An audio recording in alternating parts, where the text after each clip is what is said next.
Hi, everyone. Welcome to another Terry Talk. It's April. Another controversy is brewing in the world. This one, since about the beginning of the month, the Dylan Mulvaney Bud Light controversy. So for those that haven't been following along, Bud Light asked Dylan Mulvaney, who's a transgender advocate, to sponsor a promotion with their particular beverage, Bud Light.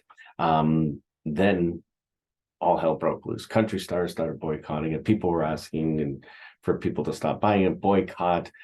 Kid Rock was shooting up cases of Bud Light, sales down 35 to 50%, huge losses for Anheuser-Busch, who kind of sadly had been radio silent up until a few days ago. Last Friday, there was deafening silence from them, kind of hung Dylan Mulvaney out to dry.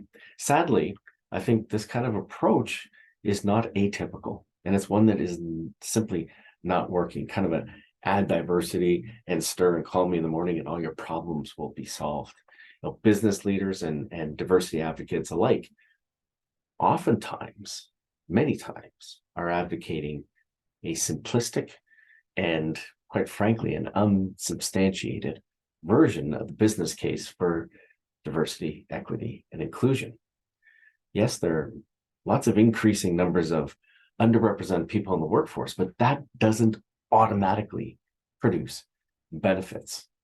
Many organizations have failed to grasp this and create the kind of learning orientations that really diversity requires. And as a result, benefits are not being realized. Increasing diversity does not by itself increase effectiveness in your organization.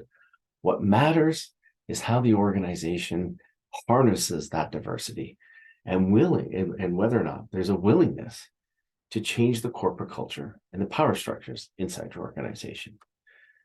In 2015, there was a study by the Harvard Business School.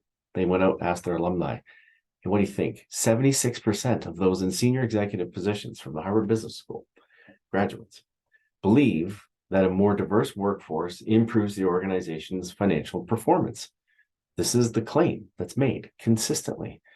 But when you actually dig into the research, rarely do we find increased diversity leading to improved financial outcomes, yet it's advocated all the time. What we have found, what the research has shown, is that it can lead to higher quality work, it can lead to better decision-making, it can make better team satisfaction, all correlational data, so it's not cause and effect. And certain circumstances have to be met for those correlations to hold true. And while those outcomes in and of themselves might make organizations more profitable, they'd have to be pretty extraordinary for them to make that big of a deal, impact on the organization's bottom line. So it's a bit mucky.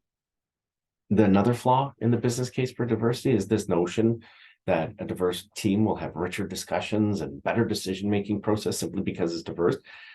Having various people from different identity groups at the table, well, no guarantee that things will get better. In fact, research has shown that things oftentimes get worse because increasing diversity in the absence of any supporting mechanisms can actually lead to increased tension and conflict.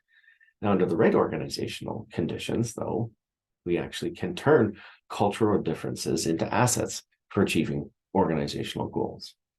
So diversity, equity, and inclusion is not an event, it's a process. It's for everyone. It's about building trust in your organizations, about being vulnerable, being open. That means building workforces that are psychologically safe. It means you're constantly working against discrimination. You have to actively work at it. And this is on your leaders. They need to shift their hearts and minds as they would expect the organization to shift as well. This is not the job of the diversity officer that many organizations have employed. They're like HR. They're there to support leaders and provide awareness and insights and knowledge and lend some experience, but they're not there to drive it. They're there to support these sorts of initiatives. It also requires a review of your organization. Where have we been oppressive? Have we limited opportunities to certain groups? And especially on anything other than merit. So at the end of the day, let's go back to our learning organizations, prioritizing that personal and professional growth that will generate a much more supportive learning environment where there's concrete learning and where leaders provide the reinforcement required, where we challenge the biases, we challenge the prejudices that exist.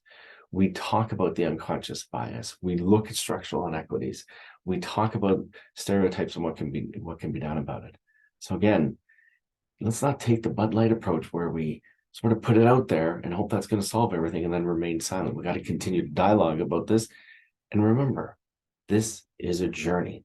It's not an event. Look forward to hearing your comments. As always, drop them in the comment box down below, and we'll look forward to seeing you again next time.